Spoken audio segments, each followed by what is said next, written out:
Hi, I'm Mike. Nice to meet you. Andrea. Alrighty. We have a soccer athlete here who broke her fibula. She has been immobilized in a cast for 4 weeks now. She just recently got the cast off, and now she has no restrictions on her rehabilitation. To start, we're going to start her off with neuromuscular electrical stimulation. Short-term goals with NMES, we're going to have the patient increase her neuromuscular functioning. She's going to do that by voluntarily contracting her muscle without assistance from NMES, and probably going to try to get that done within 48 hours after the original treatment. Another short-term goal for her is that we want her to demonstrate full weight-bearing ambulation with limited and tolerable pain within 2 weeks of the treatment, and that can be determined by subjective pain assessments and just visual gait analysis itself. Long-term goal, we want her to come back and complete her rehabilitation, including sport-specific activities, with full strength, full range of motion compared bilaterally. So with NMES, effects of that, we're going to see muscle contraction, and we're going to see pain relief.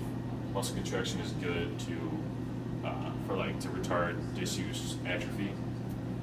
Advantages of NMES is you can use it voluntarily with, you can use it with a voluntary contraction. That'll help contract your muscle when you're off of it. Disadvantages, it's kind of like a cure-all. You kind of want to stay away from that. Indications of NMES: pain is a big one, disuse atrophy, as well as abnormal neuromuscular functioning for the patient. Contraindications: do you have a pacemaker? So you don't want to use it with someone who has a pacemaker. Good. So contraindications of NMES, one of them, do you have a pacemaker? No. You don't want to use NMES with anyone who has a pacemaker. You're not going to use NMES over the heart or the brain. And if there's a recent fracture, you don't want to go over the fracture site also.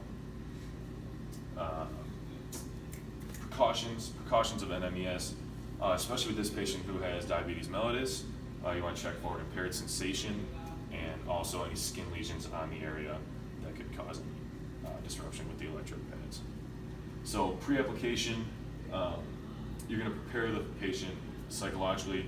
You're going to let them know, hey, this is going to be kind of a tingling pain. You're going to get a little bit of a muscle contraction, but it shouldn't hurt, and you're not going to get electrocuted or anything. If you have any issues with this, I can do it to myself. So, do you have any problems? I'm good. No? All right, good. Next, you're going to want to check the patient for any precautions. So, roll over on your stomach for me. We're going to do this on your calf. So, you're going to look at the calf, see if there's any skin lesions on the area. There's nothing here. Next, you're going to go for sensation. So, you're going to see, does this feel similar to what this feels like? Yes. All right, so sensation is also there.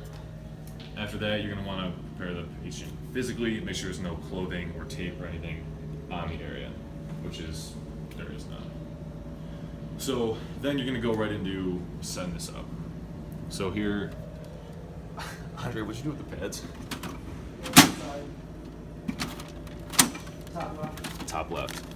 All right, so you're going to get the pads on here. You're only going to need 2. Put this on the first channel.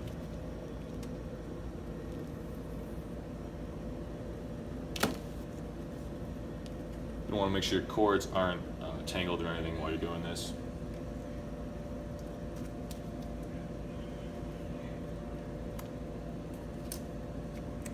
So, putting the pads on the calf muscle, you're going to want to put one of them right at the proximal muscular tendinous junction. So go ahead and flex your calf for me. Right there. You're going to want to put another one right on a fat part of the muscle belly.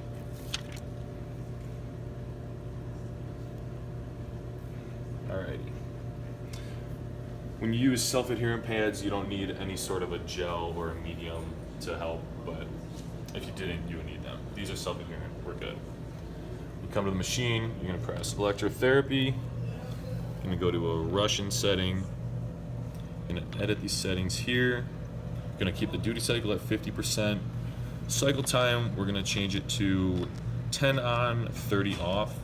Later in the rehabilitation, you want to try and get it down to 10 on, 10 off, an equal 1-to-1 ratio there. Burst frequency, for a tetanic contraction, you're going to want it to be greater than 30. So right now, 50 sounds good. Maybe later we can bump it up to about 70. Ramp, 2 seconds on, 2 seconds off, also is good. And treatment time at 20 minutes, also good. You can do it anywhere from 20 to 30. And you can do it twice a day as long as it's separated by at least 4 hours. So we're going to start the treatment here. We're going to increase the intensity. We're going to look for a muscle contraction, but nothing painful. So Andre, let me know when you feel tingling. Okay.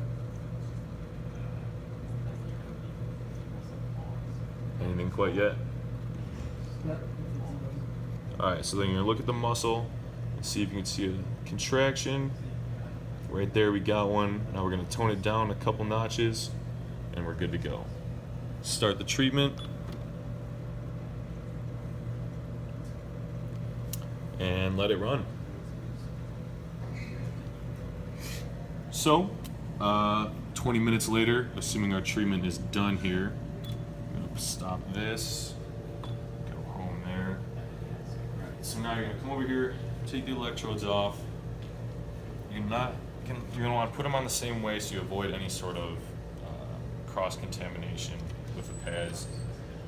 With these self-adherent ones, you can't necessarily clean them, but if they were non-adherent, you want to clean them with soap and water to make sure they're all good there. Gonna unplug these here. You're gonna make sure your cords are nicely wound up.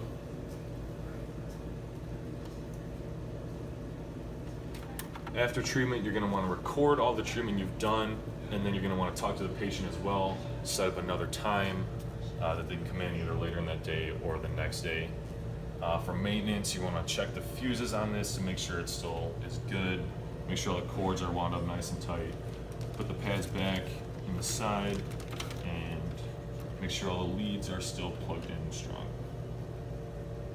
And that'll do it.